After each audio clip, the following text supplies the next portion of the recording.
I usually try to keep my personal life off of social media to try not to mix them, but I'm going through it pretty hard, and so if you're struggling too, maybe you can relate. This one might be a little bit more personal, but I just got back from Soundhaven. It was quite a disaster. I spent quite a bit of time and energy and money buying camping things and prepping so that all of my friends could be comfortable camping with us. And it ended up storming so bad after we got things set up that we thought a tornado was going to hit and we couldn't salvage our campsite. Almost every single tent pole was broken. There was absolutely no recovering from it, and there was no way to get out of the festival to get resources either. There were hundreds and hundreds of people waiting in line for over 15 hours, I know that for a fact, which was, I bet, incredibly hard on them. We ended up just roughing it the entire festival when we prepped and planned to not rough it at all, so it was pretty difficult. I ended up losing my debit card at one point. It fell out of my fanny pack. And one of the vendors ended up picking it up and starting to spend money on it because I got notifications for it. My birth name is on my card, which practically nobody knows, and my friend thought she ground scored some random stranger's card and started spending money on it. But then, once we figured out who was spending money on my card, I confronted her, and she realized that she was spending money on not just a stranger's card, but a friend's card. She lied through her teeth about it, but still ended up finding my card and giving it back to me. And she got kicked off lot and not able to vend anything ever again, which was pretty unfortunate. But if you find somebody's card on the ground, go turn it into lost and found. Don't use it. And through all of this weekend, I realized that I had a lot of hidden traumas that I didn't even realize that I had, which caused an insane amount of problems for me and everybody that was camped with me. I feel horrible for all the things that were said and done this weekend, but all I can do is admit to them, move forward, learn, grow, and change. One of my bigger problems that I'm facing after all of this is the fact that I really do have a nicotine addiction. I have my vape in my hand 24/7.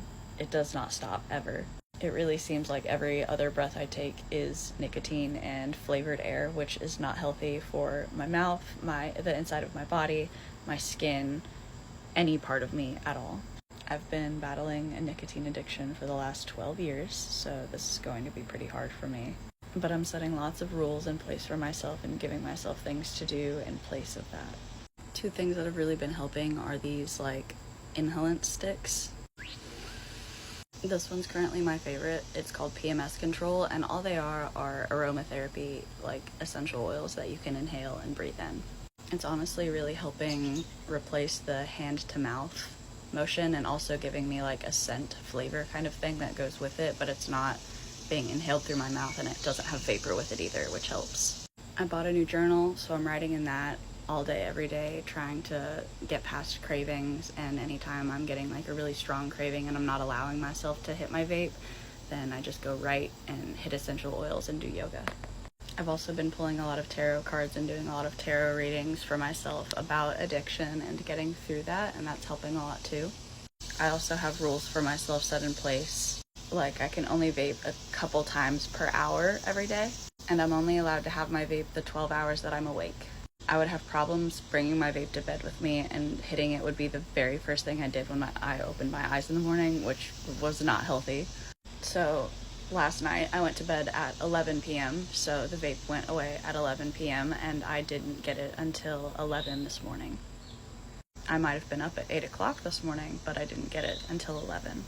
If I've hit it 4 or 5 times in a row and I still feel like I have a craving, I go smoke a CBD joint. Going on walks with my dog without having the vape in hand is also helpful because it's not available for me to take even if I want it. Keeping it out of sight, out of mind is also a really big thing at this point. Nicotine and vapes also curb your appetite and affects your eating and drinking habits as well. I really didn't want to admit that, but it does. So I've been keeping this water with a straw by me at all times, so when I want to suck something, I have the water, and so I'm getting hydrated at the same time as getting myself healthy. One of my other last rules I think I have for myself is I'm not allowed to vape before I eat. So if I haven't eaten in the morning, if I haven't had breakfast, I'm not allowed to vape until I've had breakfast. I can hit it a couple times afterwards, and a couple times per hour, basically until around lunchtime. If I start to recognize hunger cues, which is really hard for me, I'll throw the vape down and I will try to go eat something, or I won't let myself have the vape until I have eaten something. This is a really long video, just kind of talking about all my struggles, so if you didn't watch this, I completely understand. It's kind of outside of a lot of my normal content, but I know a lot of other people struggle with nicotine addiction too, and other struggles internally as well.